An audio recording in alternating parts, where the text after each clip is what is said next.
Hi, I'm Dr. Madhusudhan, Chief Hair Transplant and Cosmetic Surgeon at Aesthetic Plus Rajajinagar.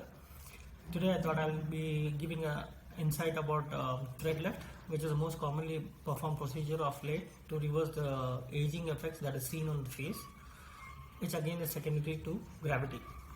Now, thread lift is a simple non-invasive procedure akin to facelift, which is done either surgically, the classical radiodectomy, and is a more complicated procedure. But in thread lift, we do this under local anesthesia, and it is a safe and a shorter procedure. Now, the areas that we target in thread lift is the mid face, basically the jowls, the nasolabial areas, the forehead, and also the neck. Sometimes thread lift is used as a procedure for breast lift. And the types of thread lifts, threads that are used is one is a PDO. We also use a PLA or a PCA threads. PDO is the most commonly used threads.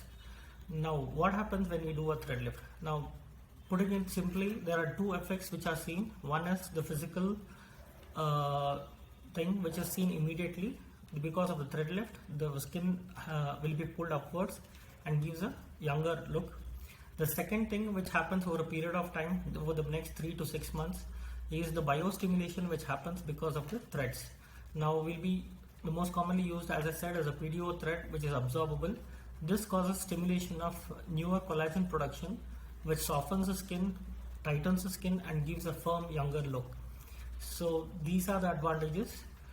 Main thing, once a thread lift is done, patient is told not to massage the area, not to do any vigorous exercise, not to sleep on the face, because this can disengage the threads and the effect can be lost. Now, the most commonly asked question is how long does the effect of thread lift last? It can last anywhere between 1 to 3 years, and yes, after 3 years the patient will have to undergo a thread lift again if the patient requires. So just for today, what I would like to say is it is a very commonly performed procedure, safe and done under local anesthesia, so can be done as an office procedure.